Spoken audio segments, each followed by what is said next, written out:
جو ساتھ ہیں. آج ہمارے بچے اپنے ابا جی کو بھی کہہ دیتے ہیں تسی پڑھے نہیں، ان دور بدل گیا ہے.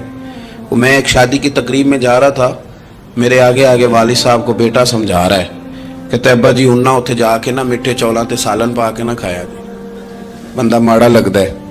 میرا پیار تھا اس خاندان سے، میں نے اس بچے کو تھپکی دے کے کہا، میں کہ پتر تو ذرا لیٹ ہو گیا، جلدی ہوندا تے نہ سارے سیانے ہونا سے. یہ ہمارے بچے اب بجائے اس کے کہ وہ قائل کریں، کتنا آپ نے غلط جملہ کہا کہ ابا جی آپ پڑھے ہی نہیں، آپ نے کتنی غلط بات کر دی. امام اعظم ابو حنیفہ رحمۃ اللہ علیہ کا ایک شاگرد تھا، وہ تقریر اچھی کرتا تھا، تو امام صاحب رحمۃ اللہ علیہ کی والدہ فرمایا کرتی ہیں ابو حنیفہ جا اس سے جا کے یہ مسئلہ پوچھ کے آ. تو امام صاحب فرماتے ہیں اماں میں نہ بتا دوں، تو اماں کہتی تو تے بچہ تینوں کی پتہ ہوئے، حالانکہ وہ شاگرد ہے. تو امام صاحب پھر اس کے پاس جاتے، اس کو جا کہتے اس سوال کا جواب، تو کہتا استاد جی مجھے کیا پتہ ہے، آپ کو پتہ ہے ان مسئلوں کا. تو آپ فرماتے یہ میں پہلے تجھے بتاتا ہوں اس کا جواب، پھر تو مجھے بتا، اور پھر میں تیرا نام لے کے اپنی اماں کو مطمئن کروں. اس لیے کہ ماں باپ کو دلائل نہیں دیے جاتے، انہیں راضی کیا جاتا ہے. اور میں بچوں سے گزارش کروں گا ابا جی کو پیسے بھی دیں، اماں جی کے وہ کپڑے بھی لے کے دیں، لیکن ضروری یہ ہے کہ ان کو وقت دیں، ان کے پاس بیٹھیں، ان سے مشورہ کریں. ان کو آپ کے وقت کی ضرورت ہے. بڑھاپے میں اس طرح کا ماحول نہ بنا دیں کہ وہ ایک کونے میں بیٹھے ہیں، کوئی پوچھتا ہی نہیں. اس طرح نہ کریں. ہم تو اس طرح والدین سے رویہ کرتے ہیں جیسے MBBS ڈاکٹر رات کو وارڈ میں آتا ہے اور 2-3 اس کے ساتھ سٹاف کے لوگ ہوتے ہیں اور وہ کہتا ہے دوائی کھا لی ہے، طبیعت اب کیسی ہے، بلڈ پریشر ٹھیک ہے، یہ میں نے دوائی بدل دی ہے. یہ کیا رویہ ہو؟ آپ ان کو وقت دیں. آپ وہ جس طرح آپ چھوٹے تھے تو وہ لاڈ لڈاتے تھے، پیار کرتے تھے، آپ بھی تھوڑا قریب بیٹھیں اور آپ دیکھیں آپ کو اللہ تعالیٰ اس کی برکت سے کتنی رحمتیں عطا فرماتے. تو کسی کو جاہل کہنا، ان پڑھ کہہ دینا. ایک حدیث اور سن لیں، بات کو ختم کرتا ہوں. اس کو قاضی ایاز رحمۃ اللہ علیہ نے شفا شریف میں لکھا ہے. ایک بدو حضور کی بارگاہ میں آیا اور اس نے آ کے کچھ مانگا. اللہ کے پیارے حبیب صلی اللہ علیہ وسلم کی بارگاہ میں مانگا جہاں ایک مانگنے پر دریا بہا دیے جاتے ہیں. دریا بہا دیے ہیں، در بے بہا دیے. یہ در الگ ہے اور بے بہا الگ ہے. پھر یہ شعر صحیح سمجھ میں آئے گا آپ. تو حضور سید عالم صلی اللہ علیہ وسلم تو جس کو دیتے تھے پھر اس کی کئی نسلیں کھاتی تھی، ختم نہیں ہوتا تھا. اس نے بھی کچھ مانگا، حضور نے کچھ دیا، لیکن ابھی اسے آداب نہیں نہ آتے تھے. پہلے آداب سکھائیں پھر کسی کو بے ادب کہیں، لیکن بغیر آداب سکھائے لوگ لوگوں کو بے ادب کہہ دیتے. یہ انداز ٹھیک نہیں. اس نے کچھ مانگا، حضور نے دیا. چونکہ آداب نہیں آتے تھے، نہ آشنا تھا، تو کہنے لگا معاذ اللہ ثم معاذ اللہ نقل کفر کفر نہ باشد. کہنے لگا میں تو بڑی تعریف سن کے آیا تھا، آپ نے تو کچھ بھی نہیں دیا. حضرت عمر فاروق نے تلوار نکال لی، فرمایا اس بے ادب کی گردن اڑاؤں گا. حضور نے فرمایا عمر ٹھہر جا ذرا، جلدی نہ کر.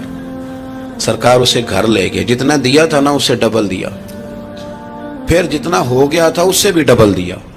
تیسری دفعہ حضور دینے لگے تو کہنے لگا یا رسول اللہ بس کریں، میں نے تو طوفان کے اندر بھی ہوا اتنی تیز نہیں چلتے دیکھی جتنی آپ کی سخاوت تیز چلتی ہے. کریم رسول صلی اللہ تعالی علیہ وسلم نے فرمایا یہی بات باہر جا کے میرے صحابہ سے بھی کہہ دو گے؟ حضور کہہ دوں گا. فرمایا جب تم نے کہا تھا نا نہیں دیتے تو ان کے دل ٹوٹ گئے، جب تم کہو گے نا بڑا دیتے ہیں تو ان کے کلیجے ٹھنڈے ہو جائیں گے. وہ باہر آیا، آ کر کے کہنے لگا میرے رسول پاک علیہ السلام کے مقدس غلاموں، میں نے تو طوفان میں بھی ہوا اتنی تیز نہیں دیکھی جتنی کریم کی سخاوت تیز ہے. پیارے حبیب صلی اللہ تعالی علیہ وسلم تو کمال کر دیتے ہیں. اب صحابہ خوش ہو گئے.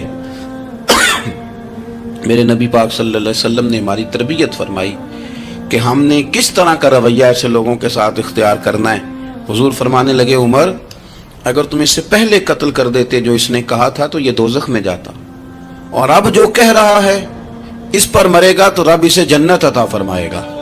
حضور فرمانے لگے عمر میری اور تمہاری یعنی میری اور میری امت کی مثال اس آدمی کی مثال کی طرح جس کی اونٹنی بھاگ گئی تھی، ناک سے نکیل نکل گئی تھی.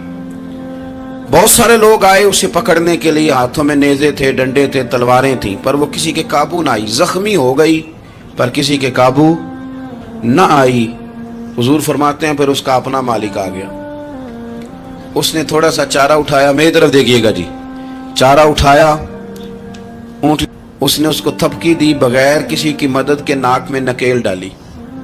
پھر اونٹنی پر سوار ہوا اور کہنے لگا لوگوں تم نے میرے جانور کو بڑی تکلیف دی، اونٹنی میری ہے، اسے سنبھالنے کا طریقہ بھی مجھے ہی آتا ہے۔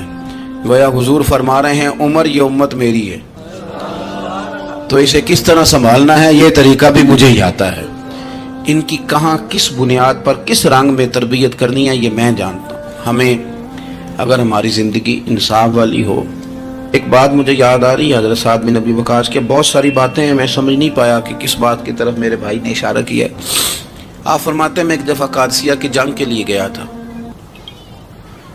تو اس بادشاہ جس سے ہماری جنگ تھی اس کے بارے میں معروف تھا کہ تاج بڑا قیمتی پہنتا ہے۔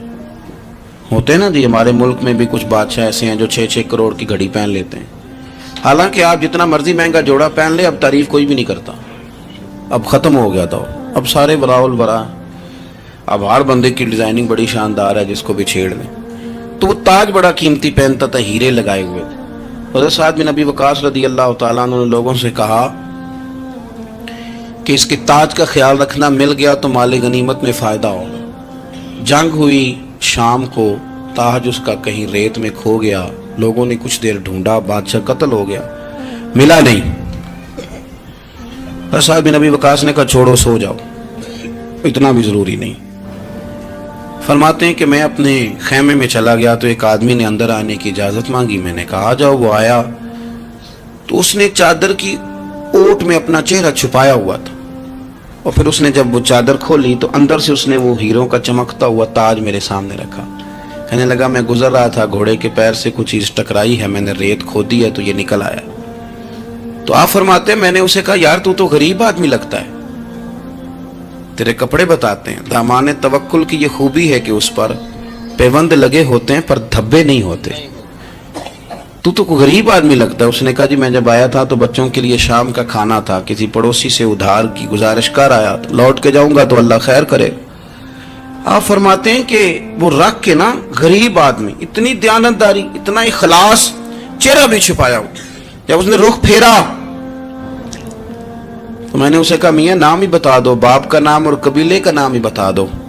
کیسے اس نے رخ نہیں پھیرا، ادھر ہی چہرہ رکھا دروازے کے جانب۔ کہنے لگا حضور یہ کام میں نے آپ کے لیے نہیں کیا، یہ دیانتداری اور اخلاص میں نے آپ کے لیے یا شہرت کے لیے یا لوگوں کو بتانے کے لیے نہیں کیا، جس رب و رسول کے لیے میں نے یہ کام کیا ہے نا، وہ میرا نام بھی جانتے ہیں، باپ کا نام بھی جانتے ہیں اور قبیلہ بھی جانتے ہیں، انہیں پتا ہے میں نے اللہ کی رضا کے لیے کیا ہے۔ تو جن کے لیے کیا ہے انہیں میری اس بات کی خبر ہے۔ اس لیے حضور نے فرمایا ہے کہ اللہ نہ تمہاری جیب دیکھتا ہے نہ چہرہ دیکھتا ہے، وَلَٰكِن يَنْظُرُ إِلَىٰ قُلُوبِكُمْ، وہ جب دیکھتا ہے تمہارے دل دیکھتا ہے۔ تو اس پر توجہ رکھیں، یہ صاف ستھرا رہے تو بڑے سارے کام بن جاتے ہیں۔